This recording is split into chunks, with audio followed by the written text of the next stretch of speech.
আসসালামু আলাইকুম প্রিয় দর্শকেরা, আপনারা সবাই ভালো আছেন। আপনারা হয়তো অনেকেই চান যে আপনার যে কোনো ইউটিউব অথবা আদার যে কোনো সোশ্যাল মিডিয়া অথবা আপনার প্রয়োজনে যে কোনো প্রফেশনাল মানে একটা লোগো তৈরি করতে। আপনারা হয়তো জানেন প্রফেশনাল লোগো তৈরি করতে অনেক সময় লাগে এবং অনেক কিছু শিখতে হয়। আজকের ভিডিওটিতে দেখাবো কিভাবে আপনারা মাত্র 2 মিনিটে প্রফেশনাল লোগো তৈরি করতে পারবেন, তাও খুব সহজে। এটা তৈরি করার জন্য প্রথমেই আপনার যেটা অ্যাপ্লিকেশন লাগবে, আর যদি আমার চ্যানেল নতুন হয়ে থাকেন তাহলে অবশ্যই চ্যানেলটা সাবস্ক্রাইব করে দিবেন। এই দুইটা অ্যাপ্লিকেশন হচ্ছে, প্রথমে পিক্সেল অ্যাপ্লিকেশন আর দ্বিতীয়টি হচ্ছে আপনার ক্রোম ব্রাউজার লাগবে অথবা যে কোনো ব্রাউজার হলেই হবে। প্রথমে আপনাকে একটা ব্রাউজার ওপেন করতে হবে। ব্রাউজার ওপেন করার পর আপনারা হয়তো জানেন আপনাদের চ্যানেল লোগো বানান তাদের হয়তো চ্যানেলের নাম, যেরকম আমার চ্যানেলের নাম সুমন টেক, তো আমি এস ই দিয়ে আমি লোগো বানাতে পারি। অথবা যদি আমার কোনো একটা চ্যানেলের নাম হয় যেরকম SMSK, আপনার চ্যানেল নাম যেটা হবে সেটাই আপনি এখানে সার্চ করবেন। আমি দেখুন SA দিচ্ছি, SA logo design. So viewers, এখানে আপনি আপনার চ্যানেলের নামটা যেরকম হবে সেরকম দিবেন। দেওয়ার পর এখানে এন্টার করে দিবেন।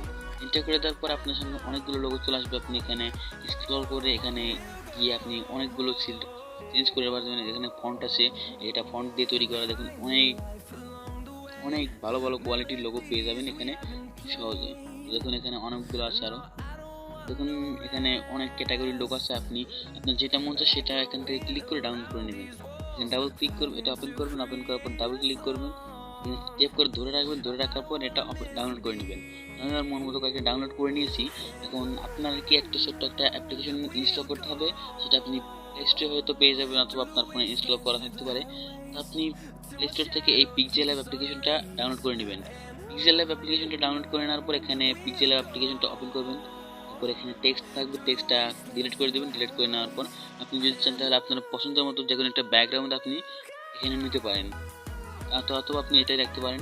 তারপরে আপনি দেখতে পাচ্ছেন এখানে প্লাস আইকন একটা ক্লিক করে দেবেন। প্লাস আইকনে ক্লিক করে দেওয়ার পর ফ্রম গ্যালারি থেকে আপনি যেটা ডাউনলোড করেন সেটা সিলেক্ট করে নেবেন। সো ভিউয়ার্স, দেখুন আমি এখানে কয়েকটা লোগো ডাউনলোড করে রাখছি। আমি এখানে যেকোনো একটা সিলেক্ট করে দিচ্ছি। সিলেক্ট করে দেওয়ার পর হয়তো আপনাদের এখানে দেখুন সাইডে পিক্সেলল্যাবের আইকন আছে, এগুলো আপনি চেঞ্জ করতে হবে। অথবা আপনার যদি যেটা ডাউনলোড করবেন সেটা যদি নিচে লেখা থাকে সেটা আপনার চেঞ্জ করতে হবে। এই জন্য আপনি এখানে এই যে নিচে দেখতে পাচ্ছেন এখানে গোল একটা আইকন আছে, গোল করে ক্রপ করা যায়, সেখানে একটা ক্লিক করে দেবেন। এই গোলে একটা ক্লিক করে দিবেন, তাহলে দেখবেন এটা ক্রপের চলে আসছে। এখানে আপনি এটা ছোট বড় করে আপনার সেমতো আপনি ক্রপ করে নেবেন। দেখুন আমি ক্রপ করতেছি।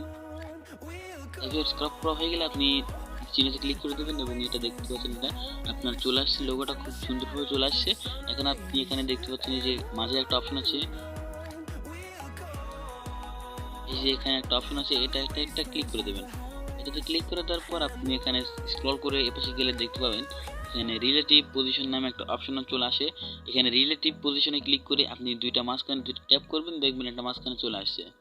এখন আপনি চাইলে এটা আপনি পিএনজি ব্যাকগ্রাউন্ডটা ট্রান্সপারেন্ট করে রাখতে পারেন, অথবা আপনার ইচ্ছে মতো কালার দিয়ে আপনি এটা সেভ করতে পারেন। সেভ করার জন্য উপরে সেভ আইকন আছে, সেভ আইকনে একটা ক্লিক করে দেবেন। সেভ আইকনে ক্লিক করে দেওয়ার পর সেভ অ্যাজ ইমেজ এখানে একটা ক্লিক করে দেবেন। ক্লিক করে দেওয়ার পর এখানে পিএনজি থাকবে, পিএনজি দিবেন। তারপর ডিমেনশন আলট্রা করে দিয়ে সেভ করে দিবেন। এই ছিল আজকের ভিডিও। ভালো লাগলে অবশ্যই চ্যানেলটা সাবস্ক্রাইব করবেন এবং আর নতুন নতুন ভিডিও পাওয়ার জন্য অবশ্যই বেল বাটনটিতে ক্লিক করে অল সিলেক্ট করে রাখবেন।